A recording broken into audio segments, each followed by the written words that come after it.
Hey guys, मैं हूं आपके साथ सचिन मेवाड़ और हम पढ़ रहे हैं राजस्थान का इतिहास, हिस्ट्री ऑफ राजस्थान।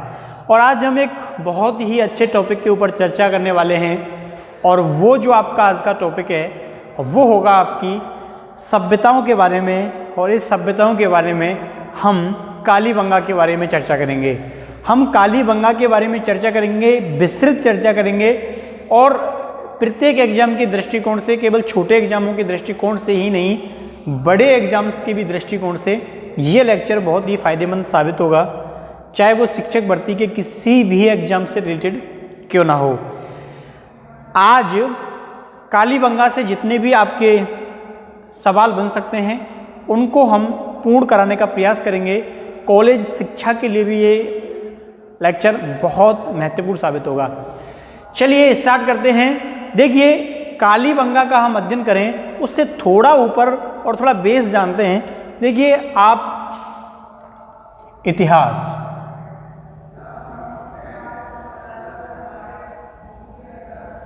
इतिहास को 3 कालखंड जो हैं उनमें डिवाइड किया गया है, 3 कालखंडों में बांटा गया है। कौन कौन से कालखंड में बांटा गया है? तो पहला जो इसका कालखंड आता है उसको क्या बोलते हैं? उसको प्राग ऐतिहासिक काल बोलते हैं। क्या बोला जाता है?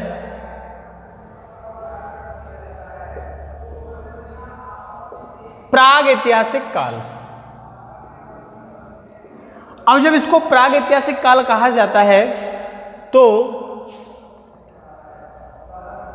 जो सेकंड कालखंड है उसको क्या कहा जाता है? उसको आग ऐतिहासिक काल कहते हैं।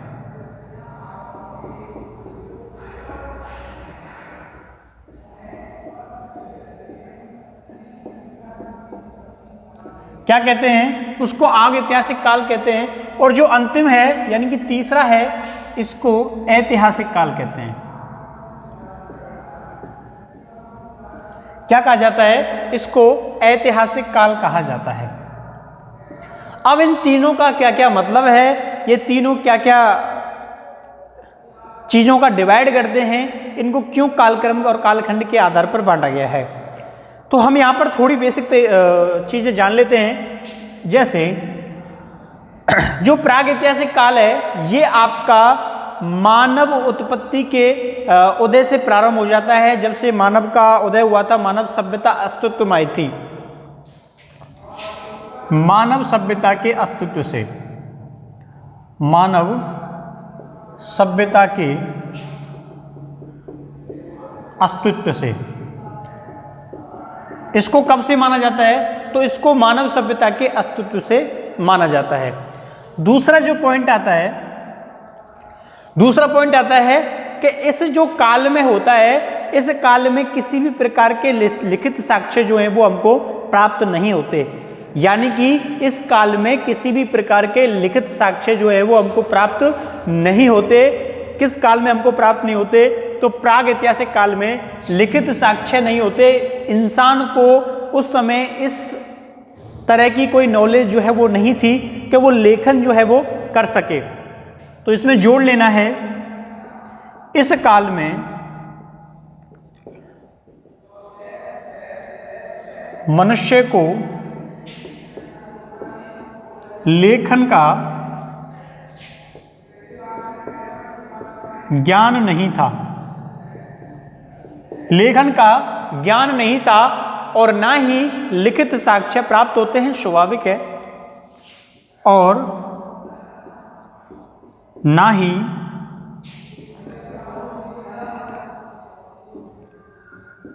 लिखित साक्ष्य प्राप्त होते हैं। ठीक है, तो ना ही लिखित साक्ष्य जो है वो प्राप्त होते हैं। क्लियर? चलिए, अब ये इसके बारे में हो गया। तो इसके बारे में क्या है फिर? आग ऐतिहासिक काल का मतलब क्या है? तो इस जो आग ऐतिहासिक काल है, इस काल में लिखित साक्ष्य जो है वो क्या होते हैं? प्राप्त होते हैं। तो इसमें लिख लेना है आप लोगों को, इस काल में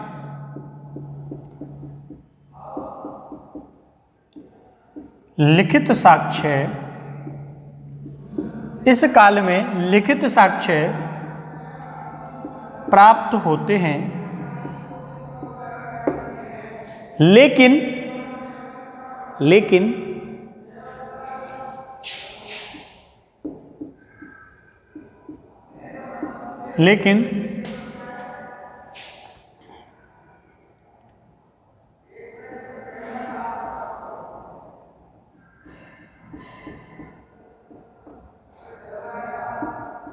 उनको पढ़ा नहीं जा सकता, लेकिन उनको पढ़ा नहीं जा सकता। ठीक है, इस काल में लिखित साक्ष्य प्राप्त होते लेकिन उनको पढ़ा नहीं जा सकता। दूसरा, इस काल में जो लिपि थी वो सर्पिलाकार थी। इस काल में जो लिपि थी, इस काल में जो लिपि थी वो सर्पिलाकार थी। कैसी थी? सर्पिलाकार थी। ठीक है, सर्पिलाकार का क्या मतलब होता है? सर्पिलाकार का मतलब होता है कि इधर से लिखना शुरू किया, इधर खत्म हो जाता तो हम इधर आ जाते हैं वापस से, लेकिन इसमें इधर से लिखना शुरू करते हैं, फिर इधर से वापस लिखते हैं, फिर इधर से दोबारा ऐसे ऐसे ऐसे ऐसे। ठीक है, हमारी तरह नहीं लिखते कि हमने यहाँ खत्म किया फिर शुरू यहाँ से किया। ये लोग क्या करते हैं, जैसे मैं एक बात उदाहरण आपको देता हूँ। मैं लिखता हूँ कि हम आज की कक्षा में, आज की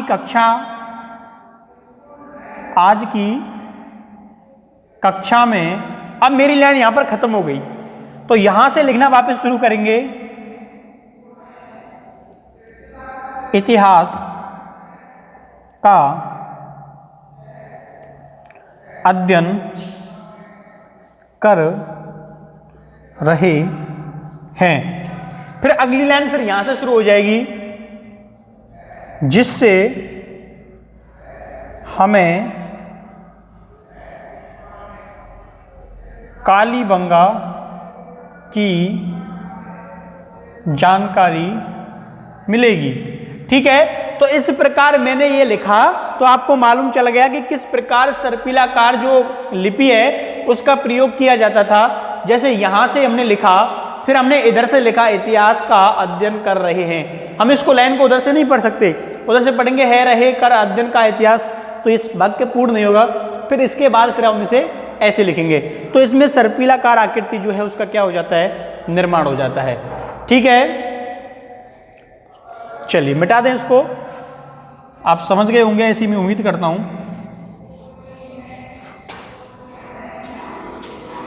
अब देखिए, ये जो लिपि है, जिस लिपि को सर्पिलाकार लिपि कहा जाता है, इस लिपि को और किस नाम से जानते हैं? इस लिपि को गौमूत्र लिपि और बुस्तो लिपि के नाम से भी जाना जाता है। बुस्तो लिपि के नाम से भी जाना जाता है, जाना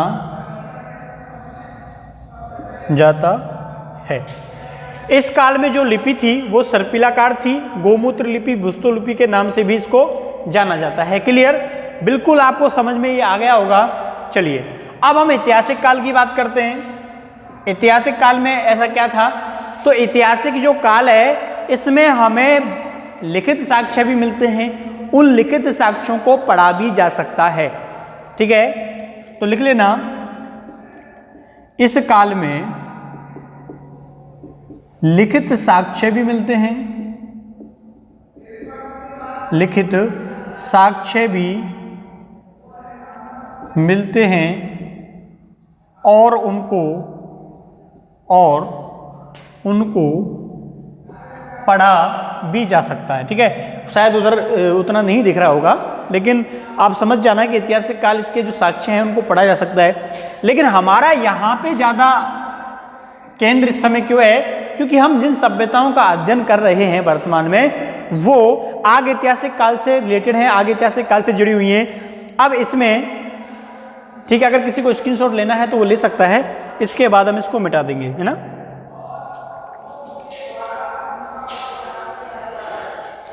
ये अलग अलग हैं, यहाँ से ऐसे ये अलग है ना। अब देखिए ये जो आग ऐतिहासिक काल है जिसका हम अध्ययन कर रहे हैं, तो इसमें जो सभ्यताएं आती हैं ना, सिंधु घाटी सभ्यता हो गई, ये इसी से रिलेटेड है। जो सिंधु घाटी सभ्यता है ये क्या है, इसी से रिलेटेड है। अगर दूसरे की हम बात करें, अब जो कालीबंगा आती है तो स्वाभाविक है ये भी क्या है, इसी से रिलेटेड है, इसी से जुड़ी हुई है। तो ये इस समय की सभ्यताओं के लिए बहुत महत्वपूर्ण है आग ऐतिहासिक काल। अब इसको हम मिटा देते हैं और थोड़ा आगे अध्ययन करेंगे। चलिए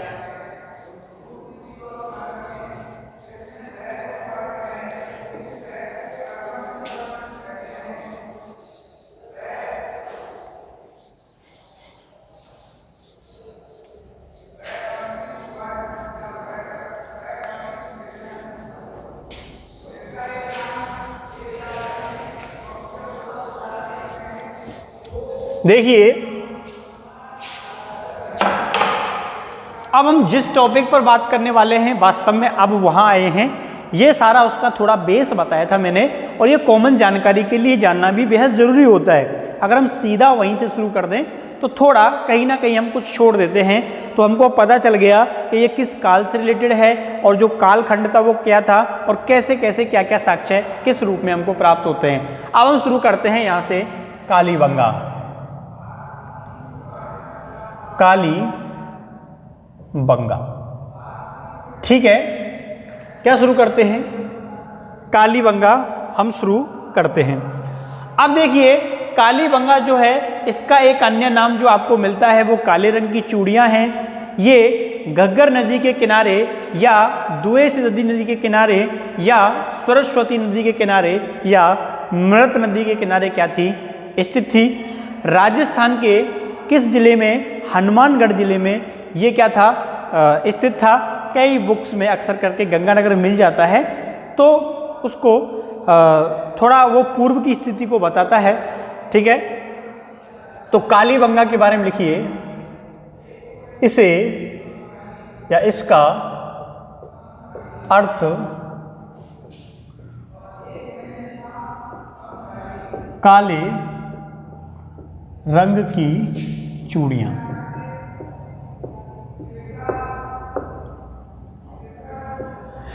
अब इसकी जो स्थिति है ये राजस्थान के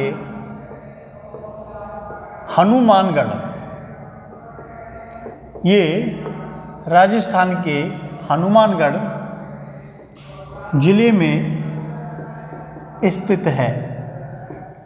ये राजस्थान के हनुमानगढ़ जिले में स्थित है, ठीक है।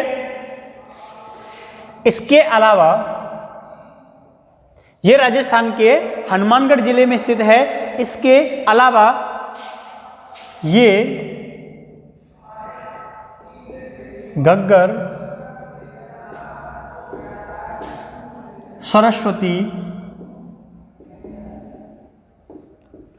द्वेषवती, मृत नदी के किनारे है।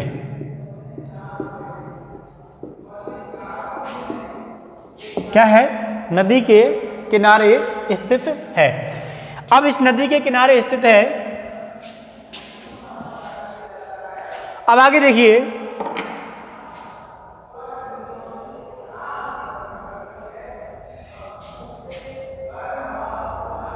इसी के समीप पीलीबंगा, इसी के समीप पीलीबंगा भी स्थित है, ठीक है। तो इसी के समीप पीलीबंगा जो है वो भी स्थित है। कई बार पूछ लिया जाता है कि पीलीबंगा कहाँ है, तो बच्चे सोचता है कि कालीबंगा तो हनुमानगढ़ में है, पीलीबंगा कहीं होगा, ठीक है। तो वो हनुमानगढ़ तो बिल्कुल ही नहीं डालता, क्योंकि मालूम है कि अगर क्वेश्चन पूछा है तो कोई खास बात नहीं होगी उसमें। तो पीलीबंगा जो है वो भी यहीं पे क्या है, स्थित है। चलिए अब देखिए,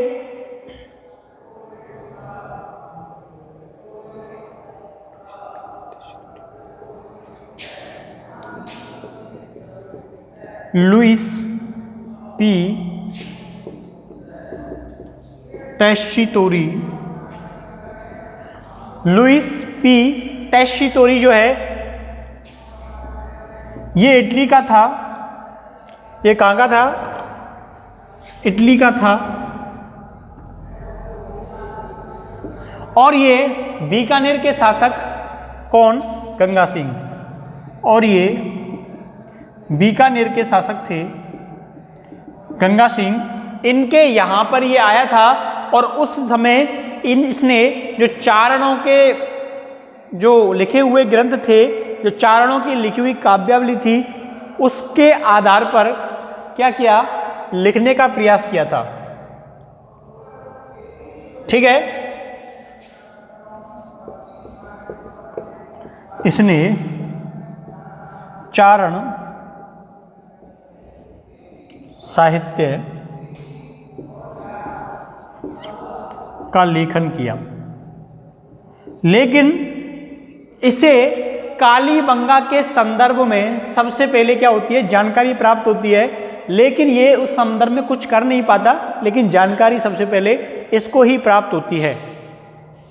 लुइस पी टेस्चितोरी इसको कालीबंगा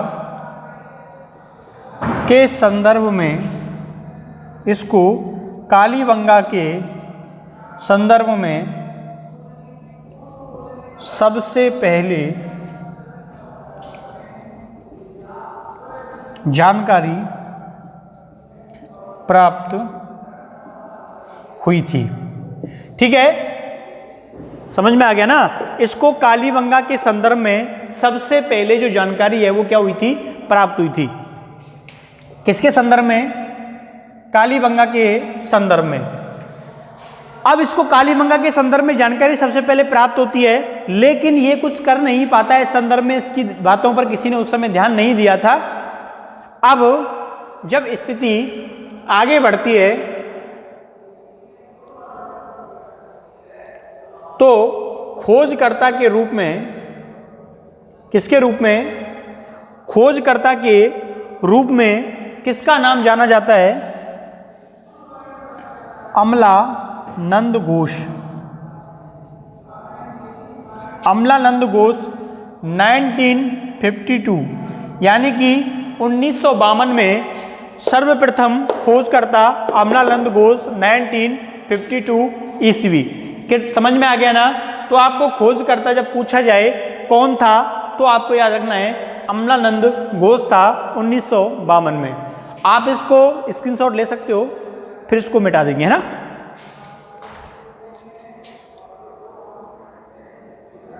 चलिए, तो कालीबंगा, इसका अर्थ काले रंग की चूड़ियां होता है। ये राजस्थान के हनुमानगढ़ जिले में स्थित है। ये घग्गर, सरस्वती, द्वेषवती, मृत नदी के किनारे है। इसी के समीप पीलीबंगा भी स्थित है। लुइस पी टेस्चितोरी इटली के बीकानेर के थे और ये गंगा सिंह के समय पर आए थे।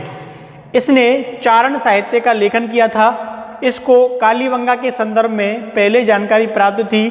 खोजकर्ता इसके अमलानंद घोष थे जो 1952 ईस्वी में इसकी क्या की थी? खोज की थी। क्लियर? चलिए मिटा देते हैं इसको।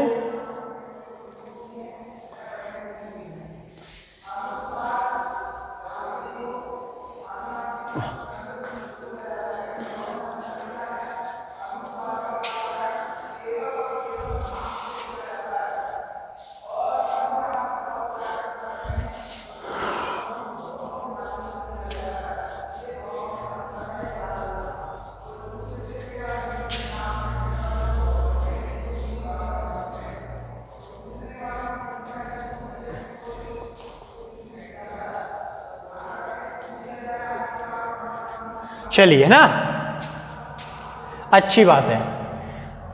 नोट्स बनाइए, इनको लिखिए, लिखने के बाद सीखिए, प्रैक्टिस कीजिए, पढ़िए, बार बार पढ़िए, बुक्स पढ़िए, अच्छी अच्छी बुक्स पढ़िए।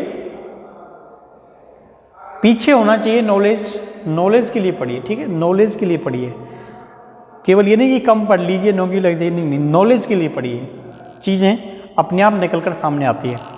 चलिए अब देखिए, खोजकर्ता के रूप में अमलानंद घोष का नाम सामने आ जाता है, लेकिन अमलानंद के कार्य करने के बाद भी एक बड़े स्तर पर 1961 से लेके 1969 तक 1961 से लेके 1969 तक ब्रजलाल बालकृष्ण थापर जो होते हैं,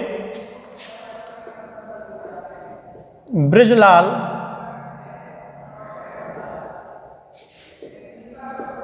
बालकृष्ण थापर, आप इस नाम को एक ही लाइन में याद कर लेना, ब्रजलाल बालकृष्ण थापर, लेकिन हैं दोनों अलग अलग।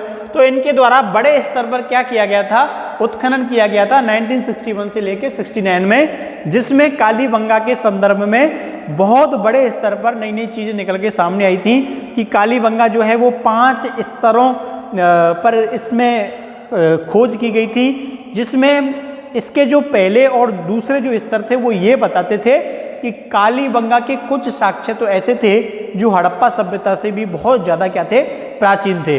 तो आपको याद रखना है 1961 से लेके 1969 तक ब्रजलाल और बालकृष्ण थापर के द्वारा उत्खनन किया गया,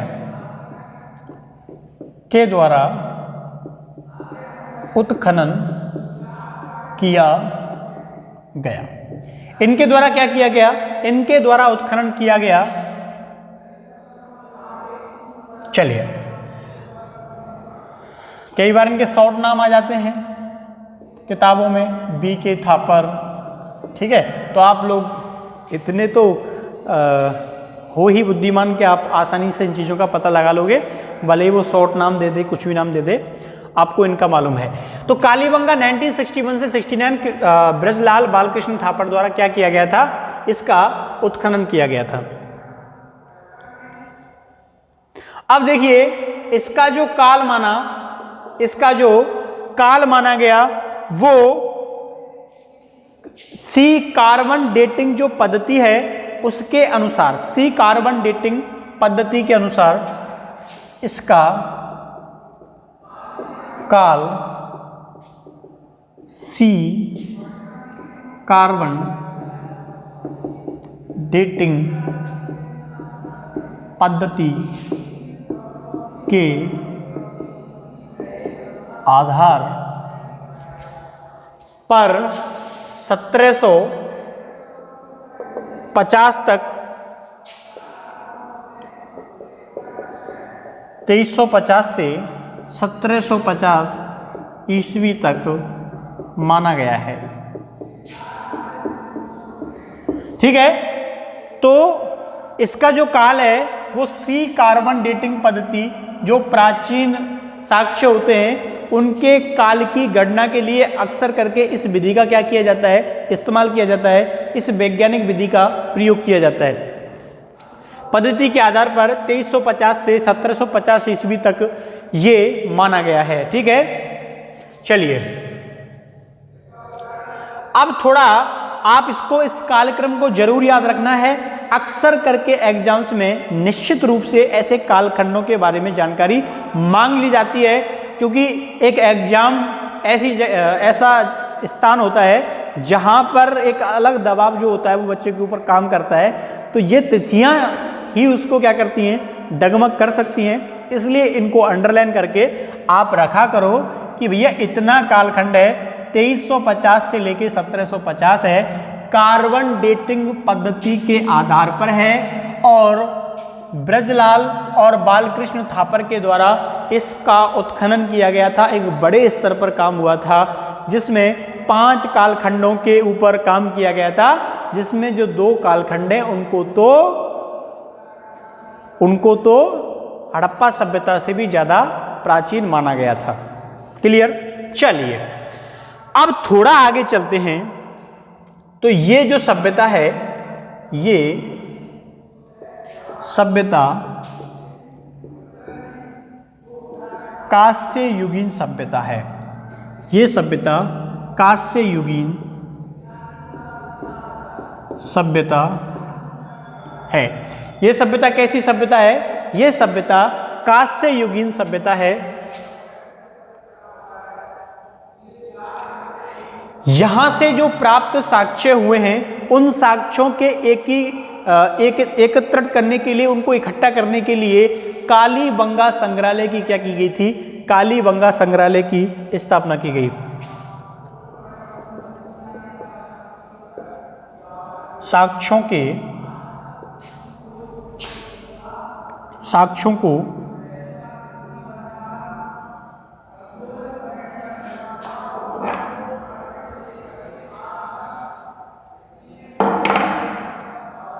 एकत्रित करने के लिए, साक्ष्यों को एकत्रित करने के लिए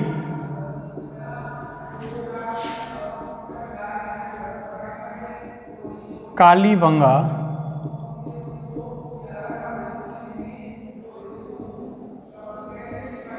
संग्रहालय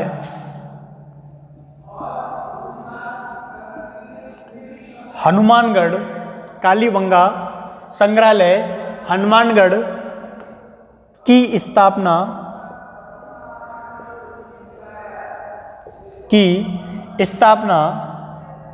1885-86 में राजस्थान सरकार के द्वारा की गई।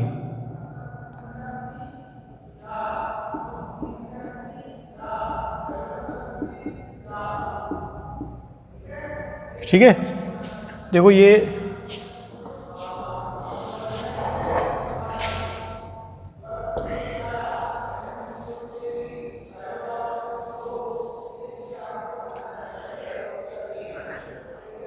लिखिए तो कालीबंगा 1961-69 ब्रजलाल थापल बालकृष्ण नापर के द्वारा उत्खनन किया गया। इसका कालखंड सी कार्बन डेटिंग पद्धति के आधार पर 2350 से 1750 तक इसका क्या माना गया है? कालखंड माना गया है। यह सभ्यता कांस्य युगीन सभ्यता है। साक्ष्यों को एकत्रित करने के लिए कालीबंगा संग्रहालय हनुमानगढ़ में इसकी स्थापना राजस्थान सरकार की ओर से की गई थी। ठीक है, चलिए मिटा दे इसको।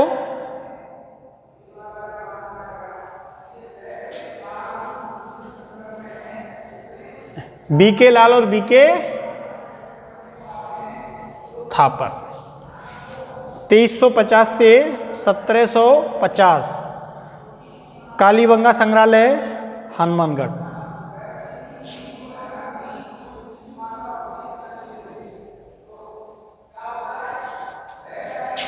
देखिए, अगर हम इस सभ्यता के बारे में, अगर हम इस सभ्यता की विशेषताओं के बारे में अध्ययन करें, जानें कि इस सभ्यता की विशेषताएं क्या क्या रही हैं, तो कालीबंगा सभ्यता की विशेषताएं, कालीबंगा सभ्यता की विशेषताएं, कालीबंगा सभ्यता की विशेषताएं। अब कालीबंगा सभ्यता की क्या क्या विशेषताएं हैं, क्या क्या विशेषताएं हो सकती हैं, तो उसके लिए कालीबंगा सभ्यता की विशेषताएं देखिए। सबसे पहली विशेषता में आपको लिखना है, यहां पर कालीबंगा सभ्यता की विशेषता में लिखना है, यहां पर चौकोर सड़कों का निर्माण किया गया। ठीक है, तो यहां पर चौकोर सड़कों का निर्माण किया गया। क्या मतलब है चौकोर सड़कों का निर्माण का मतलब? ऐसी सड़कें जो हैं वो क्या की गई थी? निर्मित की गई थी।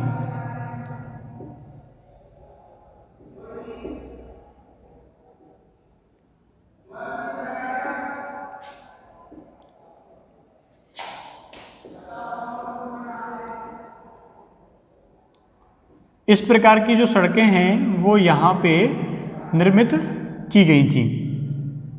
अब देखिए, जो एक दूसरे को क्या करती हैं, बिल्कुल समान उस पर काटती हैं। ठीक है, बिल्कुल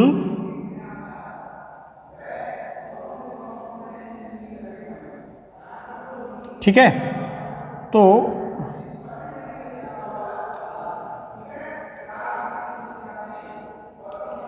इस प्रकार से ये सड़कें जो है वो क्या की गई थी, निर्मित की गई थी, जो आर पार थी और बिल्कुल समान समकोण पर एक दूसरे को काटती थी।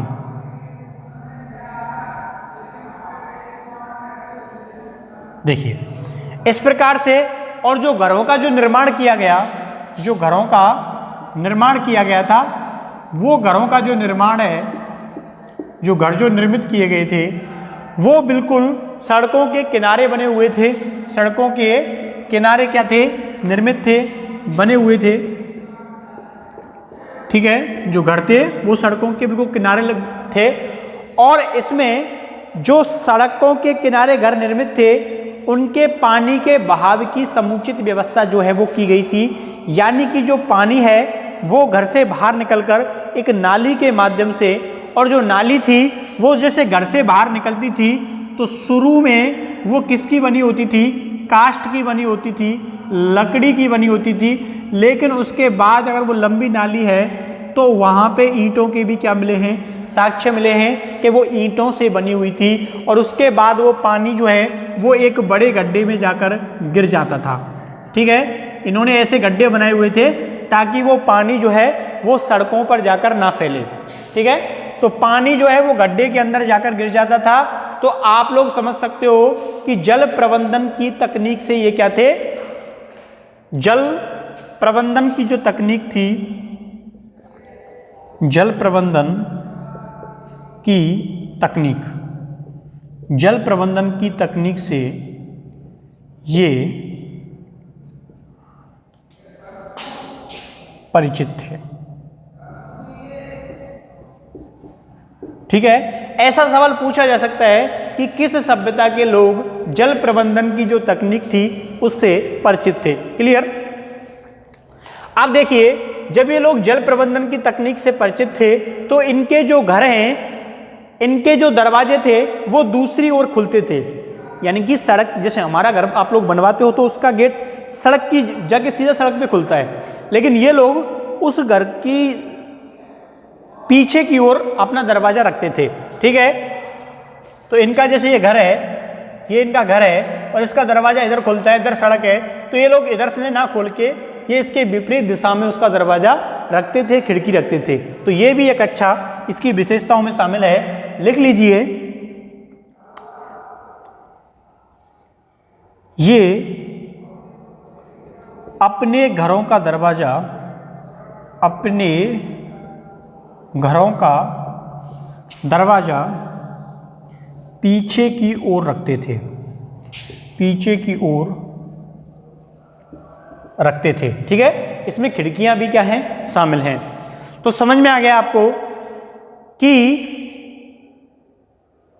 जो सड़कें हैं वो एक दूसरे को समकोण पर काटती थी, समकोण पर काटती थी। और ये जल प्रबंधन की जो तकनीक है उससे क्या थे, परिचित थे। ये अपने घरों के जो दरवाजे थे उनको पीछे रखते थे, घर की दूसरे एंगल से उनको खोला जाता था। क्लियर। मिटा दें इसको। अब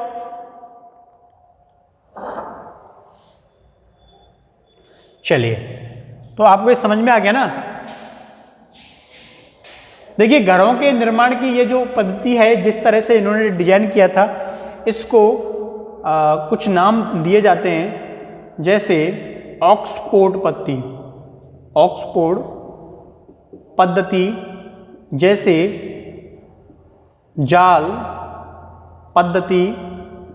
ठीक है, तो घरों के निर्माण की पद्धति जो थी वो ऑक्सफोर्ड पद्धति और जाल पद्धति के नाम से क्या थी, प्रसिद्ध थी।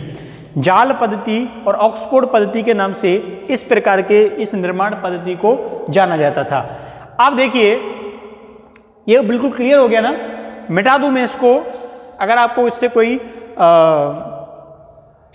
ऐतराज ना हो, आपने उतार लिया हो, बना लिया हो, ठीक है। चलो एक शब्द और जोड़ लीजिए इसमें। जो घरों के निर्माण में जो ईंटों का इस्तेमाल किया जाता था, घरों के निर्माण में जो ईंटों का इस्तेमाल किया जाता था वो 30 × 15 × 7.5। इसमें आपको याद करने की जरूरत इसलिए नहीं है क्योंकि 30 का आधा 15 होता है और 15 का आधा 7.5 होता है, यानी कि 7.5 होता है। क्लियर? क्लियर? तो 30.15 × 7.5 ये क्या होता है? ईंटों के आकार का, इस प्रकार के ईंटों के साक्ष्य जो है वो हमको मिलते हैं। इस प्रकार की ईंटों के साक्ष्य जो है वो हमको क्या होते हैं? प्राप्त होते हैं। अब देखिए जो घरों के निर्माण थे, स्वाभाविक है इनकी जो छतें थी, इन मकानों की जो छतें थी, वो छतें, इन छतों के निर्माण में बांस लगाए जाते थे। क्या लगाए जाते थे? बांस लगाए जाते थे और उन बांसों के ऊपर मिट्टी का क्या कर दिया जाता था? लेपन कर दिया जाता था। ठीक है, तो छतों के ऊपर बांस लगाए जाते थे, बांस लगाए जाते थे, छतों के ऊपर बांस लगाए जाते थे और उनके ऊपर मिट्टी का लेपन कर दिया जाता था। किसका लेपन कर दिया जाता था? मिट्टी का, क्योंकि प्लास्टर, आजकल का जो निर्माण करने का तरीका है सीमेंट बजरी से निर्मित सड़कें, उस समय छतें जो हैं वो निर्मित लोग नहीं कर सकते थे, तो छतों के ऊपर बांस लगाते थे। इस सभ्यता के कई परिवारों के घरों के अंदर का फर्श जो है, नीचे का जो है, उसमें वो नीचे से क्या मिला है? ईंटों से निर्मित मिला है।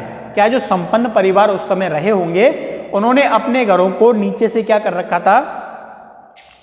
ईंटों को बिछा रखा था। ठीक है, ईंटों को संपन्न परिवार के लोगों ने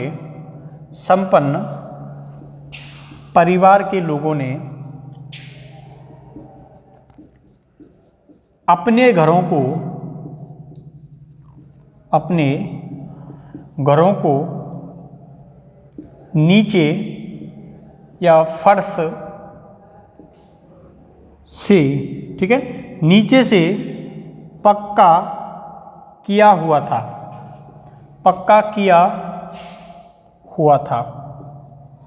किससे पक्का किया हुआ था? तो ईंटों से पक्का किया हुआ था। ईंटें बिछा रखी थी नीचे। आजकल आप लोग अक्सर करके अपनी जो जहाँ पर आपकी भैंसें बनती हैं, जहाँ पर आप लोग, या फिर कोई फार्म हाउस बनाता है तो वहाँ आपकी गाड़ी खड़ी होती है, तो अक्सर उस जगह को आप लोग ईंटों से लगा देते हैं। लेकिन उस समय जब लोग रहते थे तो वो अपने घरों के नीचे ईंटों का क्या करते थे? प्रयोग किया करते थे। ठीक है, तो ऑक्सफोर्ड पद्धति, जाल पद्धति इसको नाम दिया गया। संपन्न परिवार के लोगों ने अपने घरों के नीचे फर्श जो है उनका क्या किया था? प्रयोग किया था। ठीक है, अब आप लोग सोचेंगे कि ईंटों के निर्माण से क्या ये परिचित थे?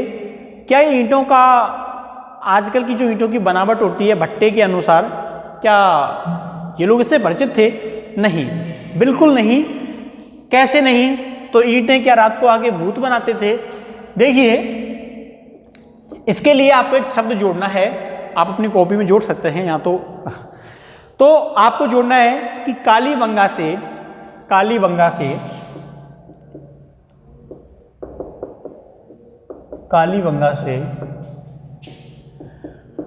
ईंटों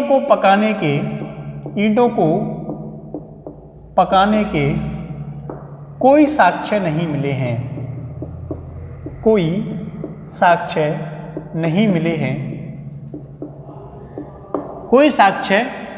मिले हैं, लेकिन ईंटें मिली हैं, इसलिए संभवतः, एक शब्द जोड़ देना, संभवतः ईंटों को धूप में पकाया जाता होगा। ठीक है, संभवतः जो ईंटें, उनको धूप में पकाया जाता होगा। कैसे? एक जो गाय का गोबर होता है वो कई दिनों तक धूप में पड़ा रहता है, वो ठोस हो जाता है। ठीक है, क्या हो जाता है? ठोस हो जाता है। उपला होता है ना, उसको बनाते हैं तो वो क्या हो जाता है? ठोस हो जाता है। अगर उस अगर वो इतना मोटा एक उपला बना दे, उसको आपके सर में खींच के मारें तो हो सकता है तुम्हें चक्कर आ जाए और तुम लोग जा पड़े।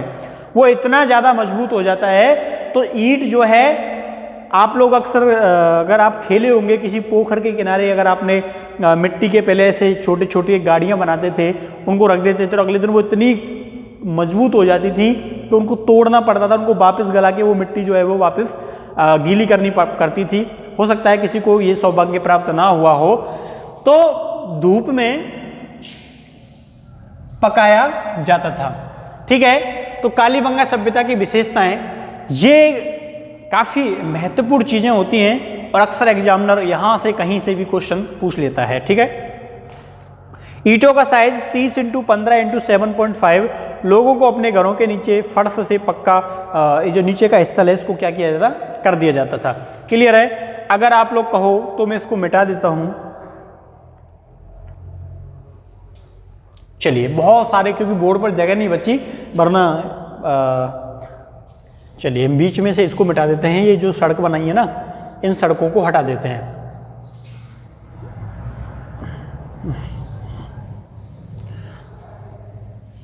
ऐसा लग रहा है वेस्ट इंडीज के मकान बने हुए हैं। देखिए, तो कुछ मैंने बताया था, कास्ट की नाली के प्राचीनतम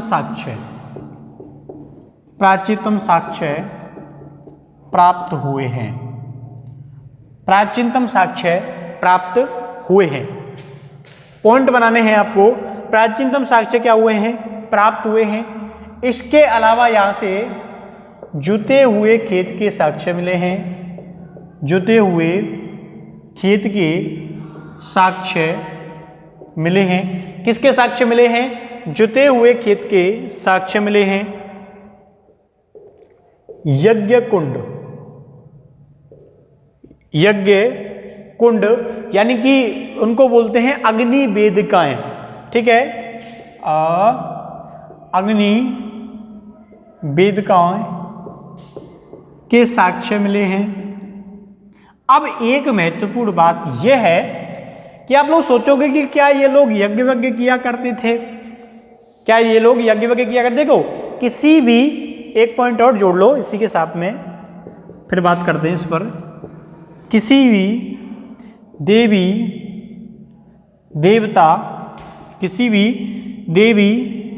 देवता प्रभु और शब्द जोड़ लो एक ईश्वर के साक्ष्य नहीं मिले हैं।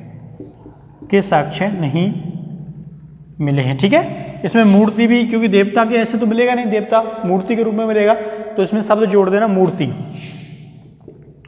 ठीक है, तो किसी भी देवी देवता, मूर्ति, प्रभु, ईश्वर के यहां से साक्ष्य जो है वो प्राप्त नहीं हुए हैं। जो यहां से सिक्का प्राप्त हुआ है उसके ऊपर एक स्त्री का क्या है? चित्रण है। यहां से एक सिक्का मिला है।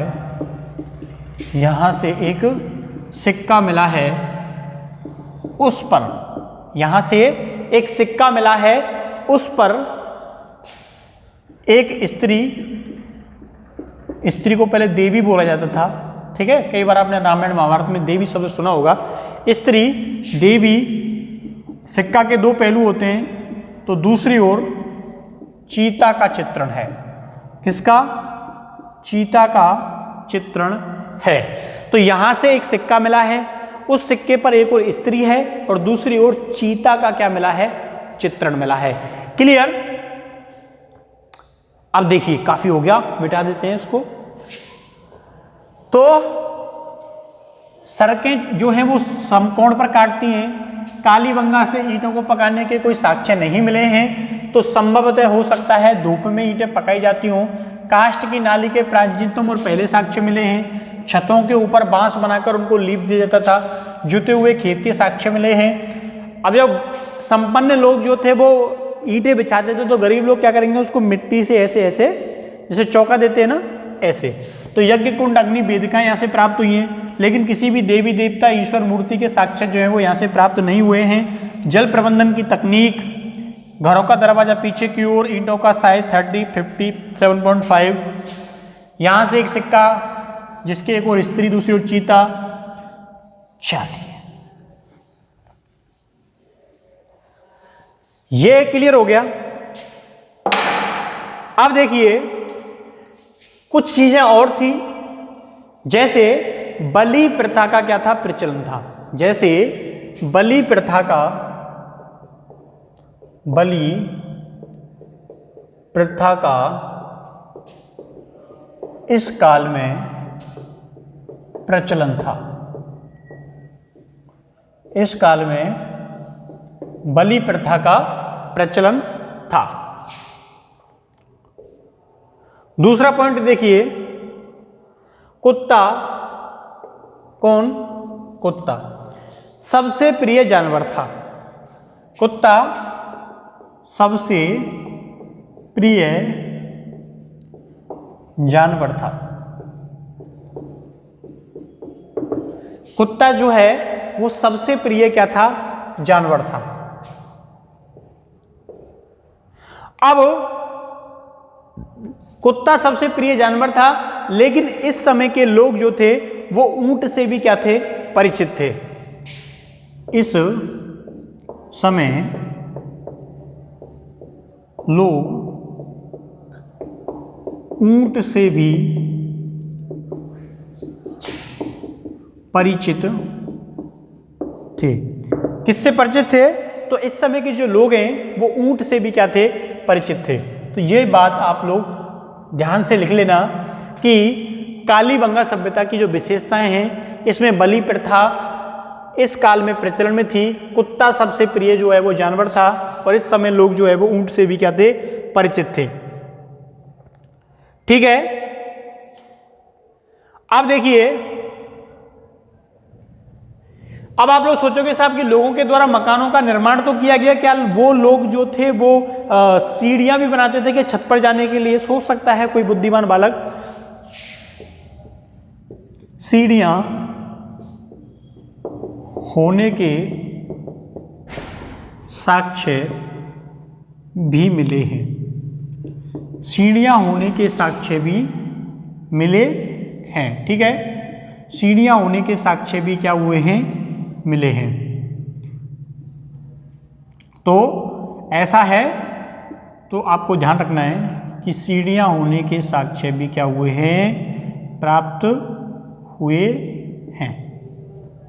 कि इस काल में घरों की छतों पर जाने के लिए सीढ़ियां होती थी, लेकिन जो घर थे वो कच्चे निर्मित थे, लेकिन किसी भी कारण से सीढ़ियां थीं। अब देखिए आगे,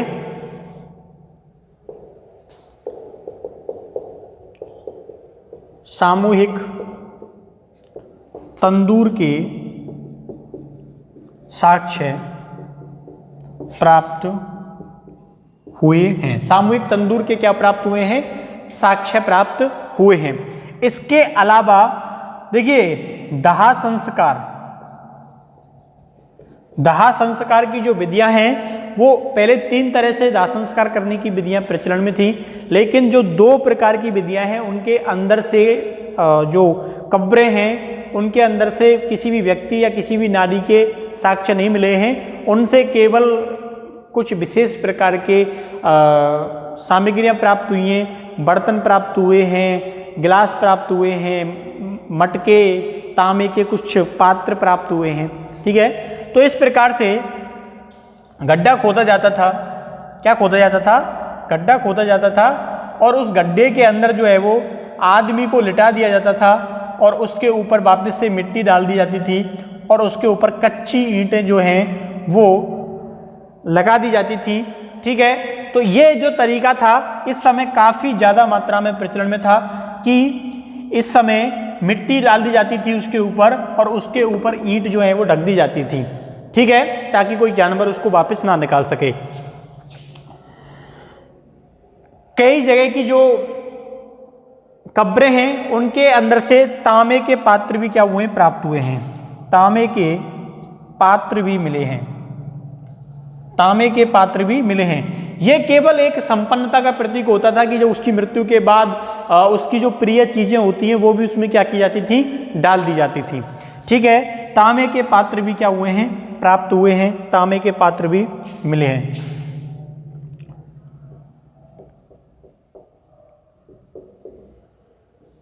ठीक है, तो व्यक्ति को जमीन के अंदर गड्ढा खोद के उसको दफना दिया जाता था।